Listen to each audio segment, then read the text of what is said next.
बिस्मिल्लाहिर्रहमानिर्रहीम। अस्सलाम वालेकुम। उम्मीद आप ठीक होंगे, खैरियत से होंगे। तैयब लोच आपकी खिदमत में फिर से हाजिर है। जी, सबसे अहम डेवलपमेंट जो है वो पॉलिटिकली हम तो यही देख रहे हैं कि तहरीक इंसाफ जो है वो बिलाखिर मुज़ाकरात पे आ गई। जो कहती थी हमने मुज़ाकरात नहीं करने, हम मुज़ाकरात करेंगे तो एस्टेब्लिशमेंट से करेंगे। ये फार्म 47 वाले होते कौन है जिनसे हम मुज़ाकरात करें, ये करें वो करें। बड़ा इनकी कहानी थी। अब फाइनली जो है आज मुज़ाकरात का पहला दिन था और इस हवाले से तहरीक इंसाफ की जानिब से जो है वो 3 लोग पेश हुए और उधर से कुछ गालबन 7 रुकनी जो है हुक्मरान इत्तेहाद की जो है वो कमेटी थी। उनके दरमियान मुज़ाकरात हुए। बहरहाल बात इस चीज पे हुई कि तहरीक इंसाफ जो है वो तहरीरी तौर पे जो चार्टर्ड ऑफ डिमांड है चाहती क्या है वो हमें बता दे। तो यूं मैं अगर आपको बताऊं कि तहरीक इंसाफ जो है वो NRO लेना चाह रही है और NRO की क्या में क्या क्या चीजें होंगी, क्या क्या तहरीक इंसाफ की डिमांड्स है, वो अब जो है वो रिटर्न जो है मुज़ाकराती कमेटी के सामने रखेगी। बहरहाल क्या कहते हैं, मैं तो मुज़ाकरात को यूं देखता हूं कि देर आया दुरुस्त आया, लेकिन फितना इंतशार फसाद जब नाकाम हुआ। इन्होंने बेहतरीन कोशिश की मुल्क में आग फैलाने की, मुल्क को जो है वो अदम इस्तेकाम डब्बे डालने की, फौजी इंस्टॉलेशन पे हमले हों, हमारी मीशत पर जो है वो उसमें बिछाई गई बरूदी सुरंगें हो, क्या कुछ इन्होंने नहीं किया। फितना फसाद हो, इंतशार हो, रोडों पे एहतजाज हो, जो कुछ भी आपके सामने है, इन्होंने हर मुमकिन कोशिश की और फिर बिल आखिर इन्होंने तो अपना आखिरी हरबा, आखिरी इस्तेमाल, आखिरी कार्ड भी खेल लिया। ठीक है, वो कहते हैं जी आखिरी कार्ड हमारा अब भी, ओ भाई वो फाइनल कॉल इनका आखिरी कार्ड था वो। इसी तो वैसली तो मैंने तो नहीं कहा कि ये फाइनल कॉल है।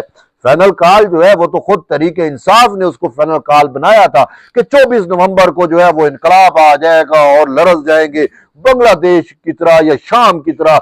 यूथे जो है वो सब कुछ कब्जा कर लेंगे, छा जाएंगे, ये कर देंगे पाकिस्तान की। ये अच्छा यहां तक कहा गया जी, वो मुख्तलिफ एयरपोर्ट्स के ऊपर जो है वो त्यारे तैयार खड़े हैं, शहबाज शरीफ जो है उस त्यारे में बैठ के रफू चक्कर हो जाएंगे, फलां हो जाएगा फलां। ये सब नरेटिव, सब बयानिए इन्होंने किए और मरो मारने वाली पॉलिसी लेकर जो है वो खैबर पख्तूनख्वा से एक बहुत बड़ा जमगच्चा लश्कर फितना फसाद इंतशारियों को लेके इस्लामाबाद पर हमला आवर हुए। उनकी बहुत बड़ी एक स्ट्रेटजी थी, लेकिन वो सारी की सारी स्ट्रेटजी, सारी की सारी फाइनल कार, सब कुछ जो है वो बढ़ गया। कुछ भी इनके हाथ नहीं आया। जब ये अब हाथ ही मल रहे हैं, अब इनके पास कुछ नहीं है, तो फिर इनको बानी चेयरमैन ने कहा कि जय जी वो पॉलिटिक जो है वो पार्लिमान का फोरम इस्तेमाल करे। वो पार्लिमान जिसको ये कहते थे कि 47 का फॉर्म है, फॉर्म 47 का पार्लिमान है, हम इसको मानते नहीं है, ये लेजिटिमेट नहीं है। फिर उसी फॉर्म 47 वाले पार्लिमान में आए और कहा कि खुदा हमारी जान बख्शी करे। यही कुछ तो था ना, अभी तो लेट गए। पहले कहते थे मुज़ाकरात हम पॉलिटिकल लोगों से करें, क्यों, हम तो मुज़ाकरात करेंगे एस्टेब्लिशमेंट से करेंगे। अब फिर पॉलिटिकल से मुज़ाकरात शुरू कर दिए, मिन्नतें की, तरले किए, खुदारा मुज़ाकरात के लिए बैठे, ये करें वो करें। अब दूसरी साइड पे जो है वो तो सारे जो है वो जमहूरी लोग हैं, तो उन्होंने कहा ठीक है। और याद है आपको पाकिस्तान पीपुल्स पार्टी के चेयरमैन बिलावल भुट्टो जरदारी ने पाकिस्तान पीपुल्स पार्टी के यौम तसीस के मौके पर वाज़े तौर के ऊपर तहरीक इंसाफ को एक मैसेज दिया था। उन्होंने कहा कि ये फितना फशार इंतशार इसको साइड पे रखे। अगर आप जो है कौमी धारे में आना चाहते हैं तो आपको जमहूरी तरीके से आना होगा, आपको कॉन्स्टिट्यूशनल जो फ्रेमवर्क है उसके अंदर रहकर अपनी बात मनवानी होगी, अपनी बात करनी होगी, मनवानी क्या अपनी बात करनी होगी। और फिर हम देखेंगे कि अगर आपकी मुतालबात चीजें जायज हैं तो फिर जो मानने की होंगी वो मान ली जाएंगी। लेकिन इन सब के लिए आपको इंतशार, हरदर्मी, फितना फसाद का राह जो है वो तर्क करना होगा। बाद में शायद इनको कहीं ना कहीं ख्याल आ गया, जब इनके सारे पत्ते पिट गए तो फिर इन्होंने कहा कि अब यही रास्ता बचता है तो चलो ठीक है, पॉलिटिकल इंगेज हो जाओ और पार्लियामान में आवाज उठाओ। और फिर अब पॉलिटिकल इंगेज हो गए, होने की कोशिश कर रहे हैं। और इस हवाले से वैसे इनकी नॉन सीरियस एटीट्यूड भी है कि एक तरफ ये मुज़ाकरात करते हैं और खुद मुज़ाकरात में इनके अहम लोग तो थे ही नहीं। खानापुरी के लिए इन्होंने 3 लोग भेज दिए। तो बहरहाल फिर भी हम तो यही कहते हैं कि देर आया दुरुस्त आया, चलो ठीक है, मुज़ाकरात होने चाहिए। तो मुज़ाकरात के लिए अब सबसे मेन चीज ये है कि तहरीक इंसाफ को कहा गया है कि एक तरफ हम मुज़ाकरात शुरू करते हैं, दूसरी तरफ आपका जो सोशल मीडिया पर दहशतगर्दी होती है, जो फितना फसाद होता है, इस तरीके से नहीं होगा। मुज़ाकरात भी हो और आपकी फितना फसाद भी रहे। तो इस पर तहरीक इंसाफ ने माफी मांगी, माजी में भी ऐसा हुआ कि आप माफी मांगते हैं। और दूसरा एक बात ये भी है, मैं आपको वैसे खबर भी दे रहा हूं, और ये बात है कि तरीके इंसाफ अब आहिस्ता आहिस्ता जो है जो उनके यूट्यूबर्स है जो डिजिटल दहशतगर्द है इनसे जो है वो किनारा कशी इख्तियार कर रही है और अनकरीब आप देखेंगे कि ये लोग हमारे नहीं है।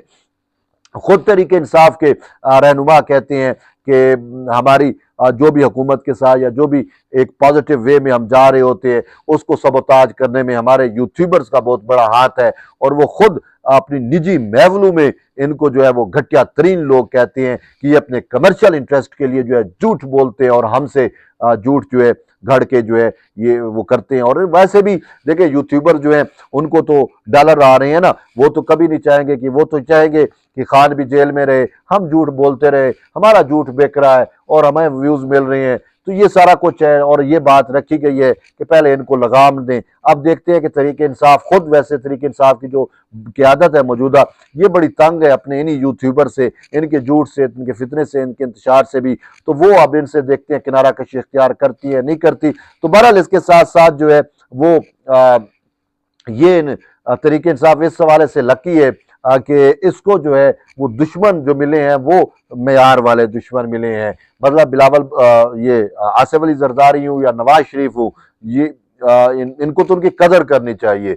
ये अगर ना होते तो आज तरीके इंसाफ पे बैन हो चुका होता। ये जो तरीके इंसाफ पे बैन लगाने की कोशिश की जा रही थी, मैंने पहले भी आपको खबर दी थी और उसमें कहा था कि नवाज शरीफ और आसिफ अली जरदारी जो है वो इसके मुखालिफ हुए। उन्होंने कहा कि नहीं, पॉलिटिकल पार्टी तो है, बेशक फितने की है, फशार की है, इंतशार की है, बहरहाल सियासी जमात तो है। ये और अलग बात है कि सियासी आड़ में ये अपने मज़मूम मकासद की जिस तरीके से आबियारी करती है उसकी भी कोई नज़ीर नहीं मिलती। लेकिन फिर भी उन्होंने कहा कि इस पे पाबंदी नहीं होनी चाहिए। लेकिन मैं तो चाहता हूं कि हूँ बहरहाल आसिफ अली जरदारी हूँ या नवाज शरीफ हूँ, ये उनका विजडम है कि उन्होंने कहा वो इस हद तक तो ठीक है कि आज अगर इन पे है तो कल किसी और पे भी हो सकती है। तो उन्होंने कहा कि रिवायत और नज़ीर कम से कम ना बने और इसका जो है वो बोझ न PMLN उठाना चाह रही है न पीपल्स पार्टी। तो इसी वजह से ये इसकी एक है। अगर ये इसकी इनकी जगह खान होता तो देखते वो क्या करता। वो आपके सामने, आप एक दफ़ा खान को इस पोजीशन पे रखें कि वो जरदारी के साथ उसने क्या नहीं किया, नवाज शरीफ के साथ उसने क्या नहीं किया, कितना पर्सनल हो गया। मियाँ नवाज शरीफ की जो वो थी अहलिया थी उसके बारे में इसने क्या नाजेबा अल्फाज इस्तेमाल नहीं किए। और फिर जिस तरीके से बहरहाल अल्लाह माफ़ करे, मैं उस चीज़ में नहीं जाना चाहता। ये घटिया इंसान है इमरान खान और इसके घटियापन का कोई पैमाना, कोई चीज़ वो नहीं है। तो बहरहाल इस वजह से तो ये लकी है। तो अब फिर भी जो है ये PMLN हो, पीपल्स पार्टी हो, वो इनकी वो तो सीरियस और संजीदगी के साथ बैठी हैं। अब देखते हैं कि ये मुज़ाकरात में क्या NRO लेके जाते हैं, क्या इनको NRO मिलता है या नहीं मिलता। एक बात मैं आपको बता दूं कि मेन एजेंडा इनका ये है कि तरीके इंसाफ के बानी चेयरमैन को जो है वो मिलिट्री कोर्ट्स के हवाले ना किया जाए, तरीके इंसाफ के बानी चेयरमैन को रिहा कराया जाए। ये मेन एजेंडे के तौर के ऊपर है। अब ये एजेंडा क्या हुकूमत मानती है नहीं मानती, मैं आपको बताऊं कि हुकूमत के भी अब इख्तियार में नहीं है। मैं आपसे पूछता हूं कि क्या सानिया 9 मई के मास्टर माइंड को जो है वो रिलीफ मिलना चाहिए? क्या आप इसके हक में हैं? मैं तो इस चीज पे हूं कि नहीं, सानिया 9 मई का इंसाफ उस वक्त तक नहीं हो सकता।